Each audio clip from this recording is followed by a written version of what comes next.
नमस्कार, मैं हूं आपके साथ सोनिया। बुलेटिन की शुरुआत करेंगे। प्रधानमंत्री नरेंद्र मोदी इजरायल के दौरान शीर्ष उद्योगपतियों और वैश्विक कंपनियों के सीईओ के साथ अहम बैठक करेंगे। इस बैठक में स्टार्टअप और नवाचार जैसे मुद्दों पर चर्चा होगी। दोनों देशों के बीच आर्थिक साझेदारी को मजबूत बनाने पर जोर रहेगा।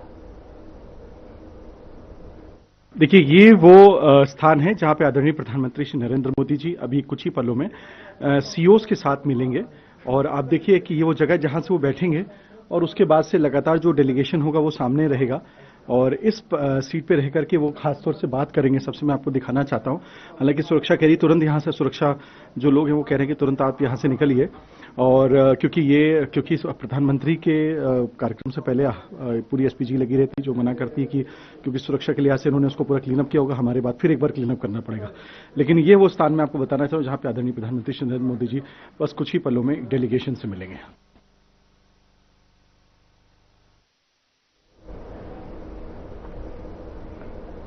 इजरायल के भारतीय मूल की प्रसिद्ध शेफ रीना ने वहां के राष्ट्रपति और प्रधानमंत्री नरेंद्र मोदी के लिए विशेष भारतीय व्यंजन तैयार कर एक बार फिर देश का मान बढ़ाया है। चैनल हेड ब्रजमोहन सिंह रघुवंशी के साथ 1-to-1 बातचीत में शेफ रीना ने बताया कि उन्होंने पूरी डेलीगेशन के लिए वेजिटेरियन कोशेर भारतीय भोजन तैयार किया। तो हमारे साथ हैं इस समय इजराइल में सबसे मशहूर, आपने अक्सर नाम सुना होगा संजीव कपूर का, या अक्सर आप कुक की बात करते हो, लोग अक्सर ये कहते हैं कि अक्सर जो पुरुष होते हैं वो सबसे अच्छे कुक होते हैं। नहीं, लेकिन हमारे यहाँ कहते हैं कि जो स्त्री होती है वो महालक्ष्मी होती है और बिना लक्ष्मी के ये कलयुग पूरा अधूरा है।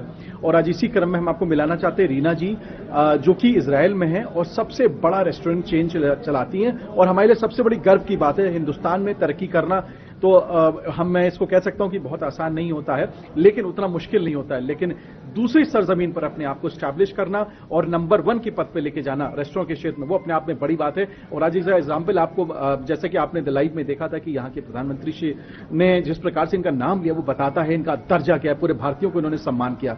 रीना जी, सबसे क्या कहना चाहेंगी साधना चैनल के सभी दर्शकों को? नमस्कार जी, थैंक यू कि आप हमारे से बात कर रहे हैं। बट हमारी जो है वो सिर्फ कुलिनरी डिप्लोमेसी है। हम पॉलिटिक्स में अंदर नहीं पड़ते। मगर जब प्राइम मिनिस्टर को, इजराइल के प्राइम मिनिस्टर बीबी नेतन्याहू को हिंदुस्तानी, उनके पूरी फैमिली को हिंदुस्तानी खाना पसंद है। और मैं ये कह सकती हूँ कि it was very hard in the beginning, 40 साल पहले, मगर फैमिली के साथ, हस्बैंड चिल्ड्रन के साथ में रेस्टोरेंट्स खोलना वॉज वेरी डिफिकल्ट।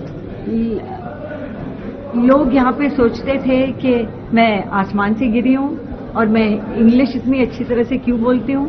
और ये मैं बोल सकती हूँ कि यूरोप और अमेरिका या मिडिल ईस्ट में हिंदुस्तानी खाना का चर्चा बहुत है, पर यहाँ पे हिंदुस्तानी खाना लाना बहुत मुश्किल था। मगर अ होल जेनरेशन, बच्चे आज 40 साल हो गए, बच्चे पले पड़े हैं मेरे खाने पे। और वो छोटे बच्चे जो आते थे ऐसे मेरे रेस्टोरेंट्स में, क्योंकि उनको वो स्पाइसेस का स्मेल अच्छा नहीं लगता था, वही बच्चे अपने बच्चों को आज लेके हमारे यहाँ पे। तो this is the biggest compliment and this is the biggest thank you to the prime minister of Israel and to the citizens of Israel. हम कहते हैं कि मां अन्नपूर्णा वो स्त्री का ही रूप है और ये मां अन्नपूर्णा का रूप आप देख सकते हैं यहाँ पे। और एक अब आखिरी बात इनसे करें कि लगातार सब लोग इनसे जानना चाहते हैं, लेकिन हम भी जानना चाहेंगे मोदी जी को खाना कैसा लगा और मोदी जी आखिरकार आपका ही खाना क्यों खाते हैं? नहीं, मोदी जी को अब भी मिले। पहले मैं एम्बेसी और एम्बेसडर को थैंक यू बोलना चाहती हूँ कि उन्होंने हमको बुलाया खाना बनाने को, खाना परोसने को और पूरी डेलीगेशन को संभालने को।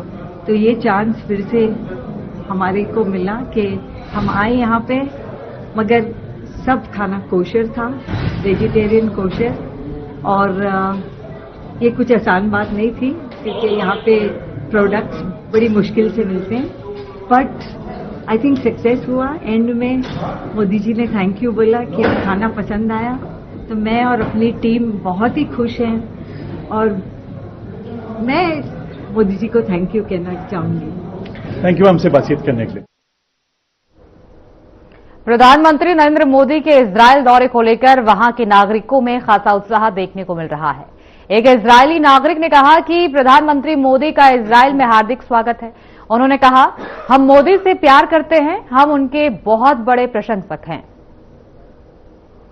What would you say about our Prime Minister? He has a 2-day visit over in Israel. He's so welcome. We love Modi. We're huge fans, big fans. We're so fortunate to have him here. Thank you so much.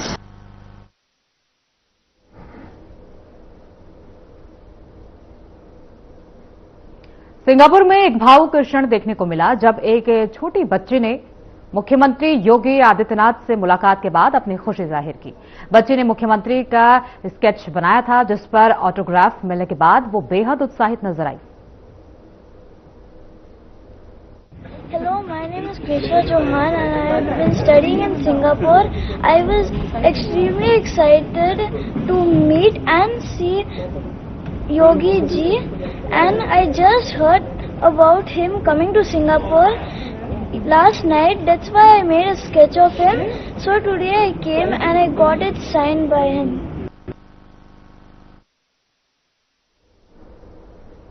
Uttar Pradesh के CM Yogi Adityanath ने अपने Japan दौरे के दौरान media को संबोधित किया। क्या कुछ कहा, आपको सुनाएंगे। 8.5-9 वर्ष के अंदर जो कदम उठाए हैं उसका एक सकारात्मक संदेश दुनिया के देशों में भी पहुंचा है। इन 4 दिनों की यात्रा में हम लोगों ने तमाम महानुभावों के साथ मुलाकात की, G2G लेवल की, गवर्नमेंट टू गवर्नमेंट लेवल की बैठकें संपन्न की, G2B लेवल की कई बैठकें और B2B लेवल की भी कई बैठकें इस दौरान संपन्न हुई हैं। मेरा मानना है कि दोनों देशों में इन चारों प्रकार की सभी बैठकों को ले लिया जाए तो इन सब को लेकर के लगभग 60 से अधिक ऐसी बैठकें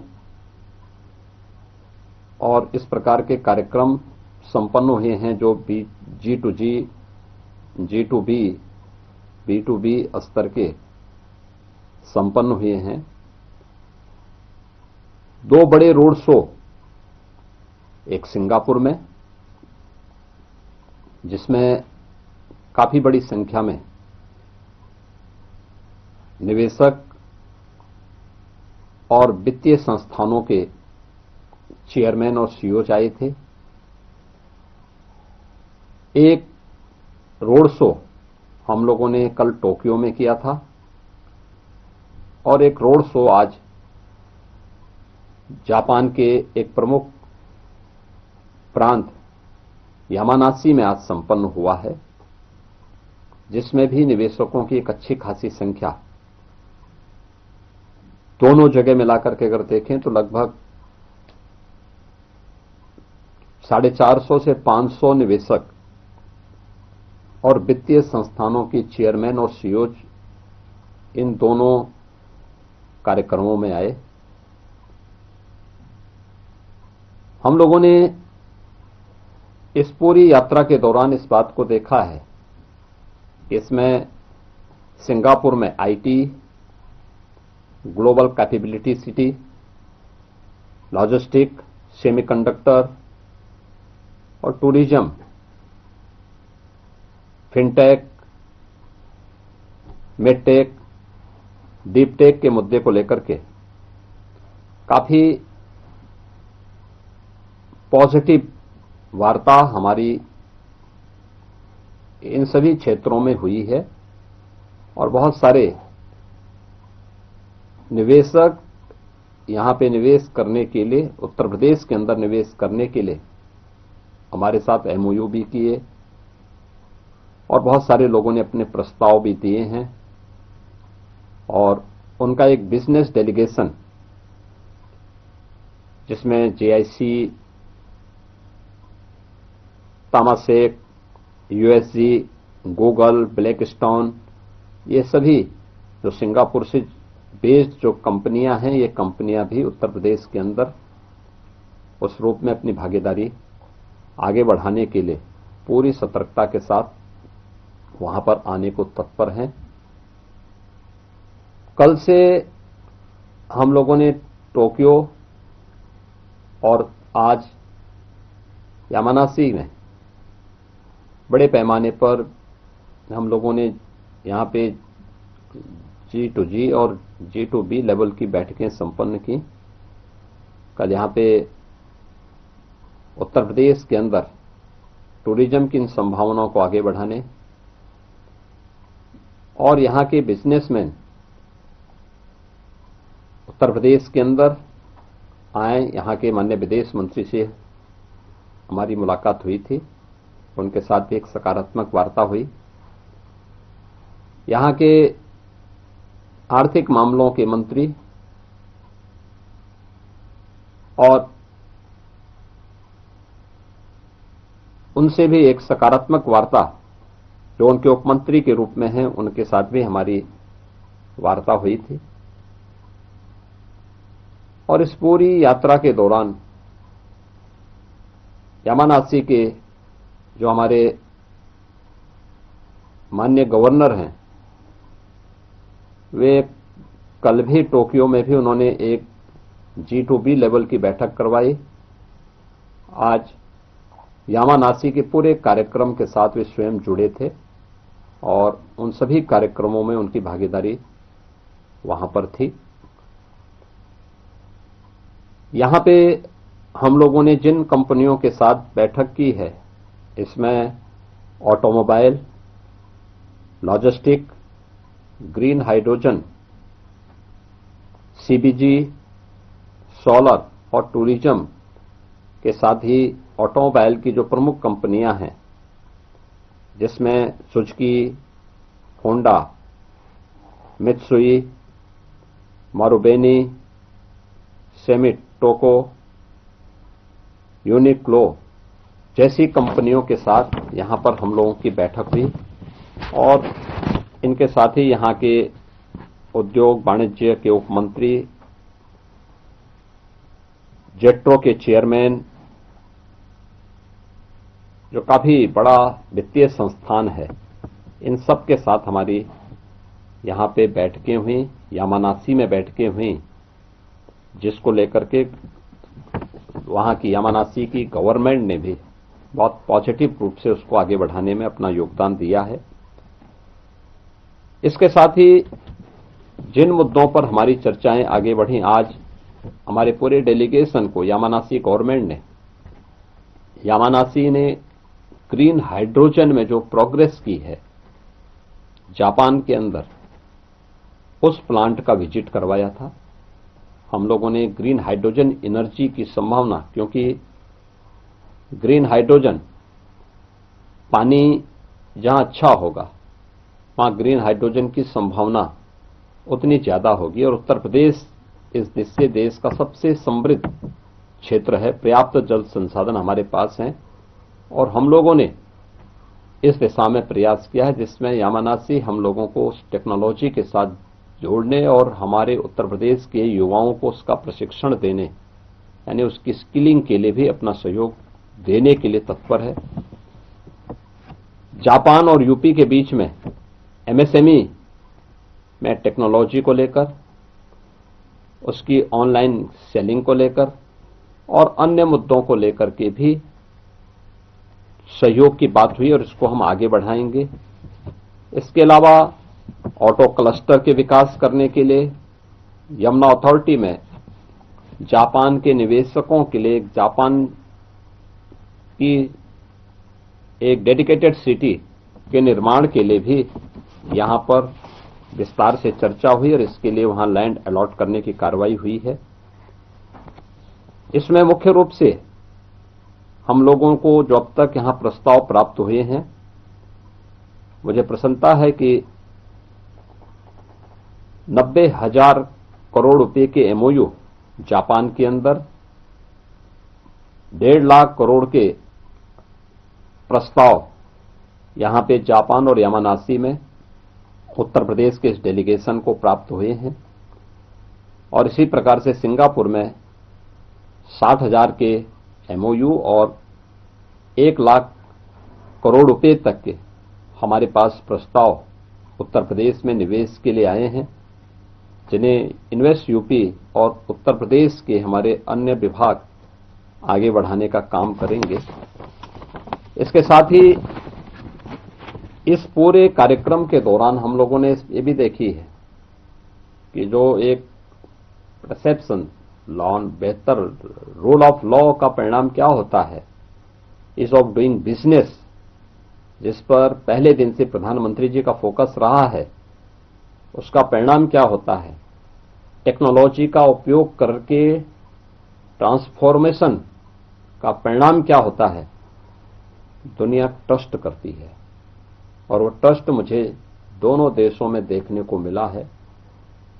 हमने ईज ऑफ डूइंग बिजनेस में टॉप अचीवर स्टेट के रूप में यूपी को स्थापित किया।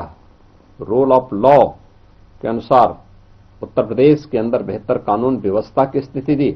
आज परिणाम है दुनिया का निवेशक यूपी के अंदर आना चाहता है।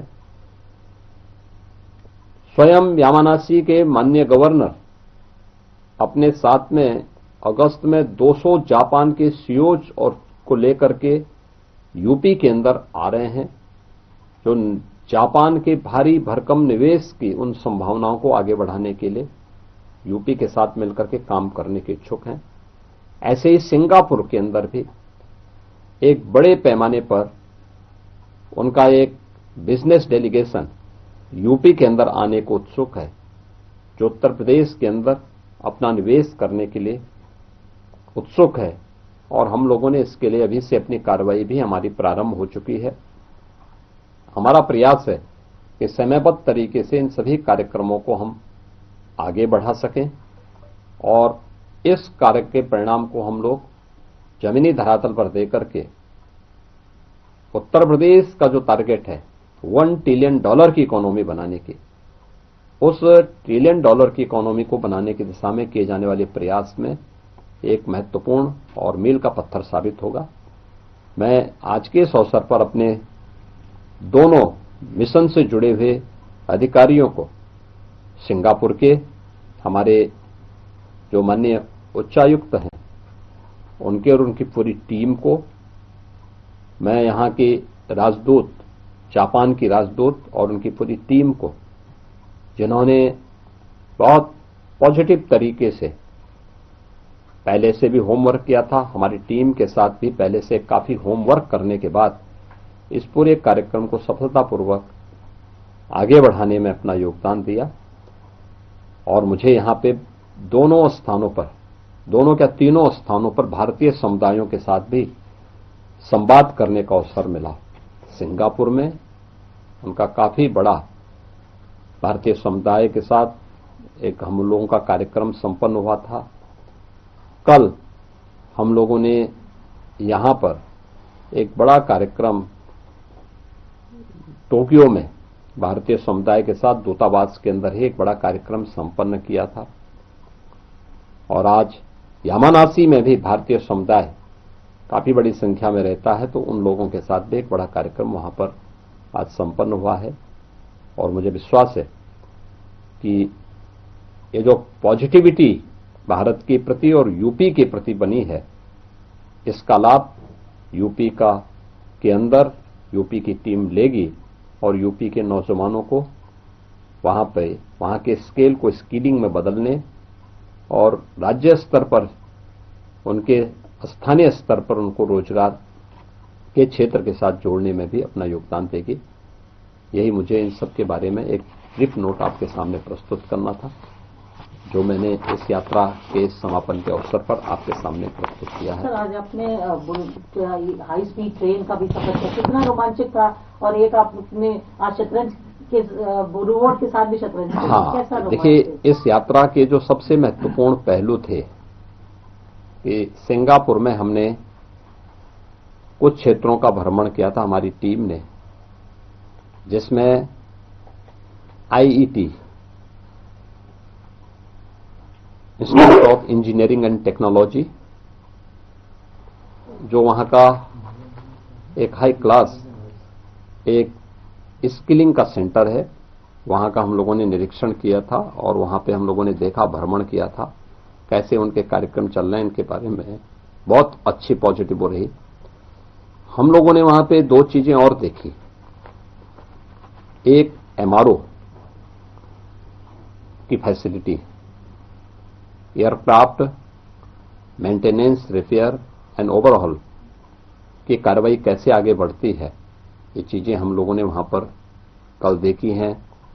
कैसे सैलोज बनते हैं, वेयर हाउसिंग की कार्रवाई व्यापक पैमाने पे कार्गो की दृष्टि से कैसे महत्वपूर्ण होती है, इसको भी हम लोगों ने वहां पे कल निरीक्षण किया है, देखा है और बहुत पॉजिटिव उसका वो रहा है। और उन लोगों को हम लोगों ने उत्तर प्रदेश के अंदर और खास तौर पर जो हमारा आने वाला 5वां international airport, Noida international airport है, वहां के लिए भी आमंत्रित किया है। आज हम लोगों ने ग्रीन हाइड्रोजन प्लांट को देखा और उसके उपरांत high speed, super high speed train को न केवल निरीक्षण किया बल्कि उसमें यात्रा भी की है। सबने देखा है उसकी स्पीड, यानी मुश्किल से 2 मिनट में वह 500 किलोमीटर से अधिक की स्पीड पकड़ ले रही थी। 150 किलोमीटर की स्पीड के बाद उसके पहिए ऊपर आ जाते थे और ट्रेन हवा में फिर बात करते हुए दिखाई देते थे। यानी हम लोगों ने इस पूरी यात्रा में देखा कि कुछ ही किलोमीटर, यानी 120 किलोमीटर की यात्रा को हम लोगों ने कुछ ही मिनटों में तय कर दिया था। ये सुपर हाई स्पीड की मैग्नम ट्रेन जो है वह एक मॉडल जापान ने प्रस्तुत की है और बहुत अच्छे ढंग से यहां पे जापान के अंदर वह एक रोमांचक का विषय बना हुआ है। हर यहां का यूथ को वे लोग उसके साथ जुड़ने का एक अवसर देते हैं। तीसरा जो हम लोगों ने वहां पे आज देखा है वह था रोबोटिक का एक कारखाना और उनके R&D सेंटर को, कैसे उद्योगों में रोबोटिक की भूमिका आधुनिक परिप्रेक्ष्य में कैसे महत्वपूर्ण हो सकती है।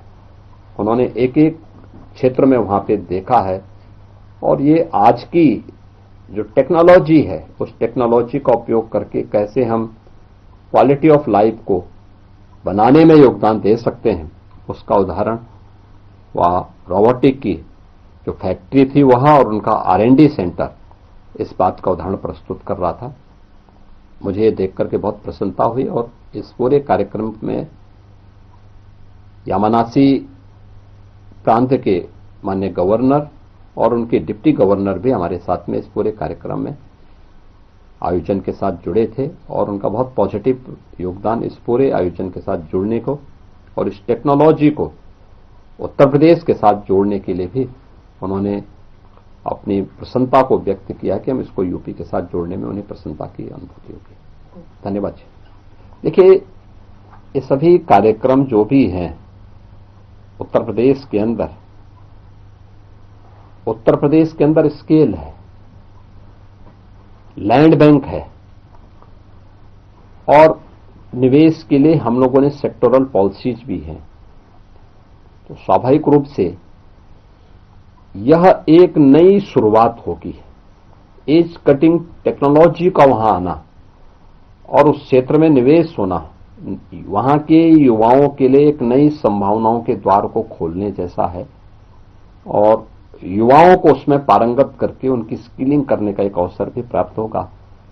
वहां से ट्रेन मैन पावर दुनिया के अंदर किसी भी देश में जाकर के बेहतर परिणाम दे सकते हैं और इसके लिए मेरा मानना है कि अगर यह 1.5 लाख करोड़ के MOU जमीनी धरातल पर उतरते हैं तो कम से कम 5 लाख से अधिक युवाओं को इसके माध्यम से नौकरी और रोजगार की संभावना आगे बढ़ सकती है।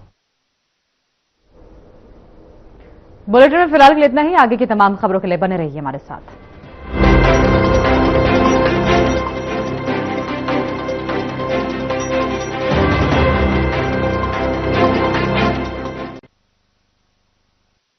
घुटना, कंधा या कमर, चाहे जैसा होता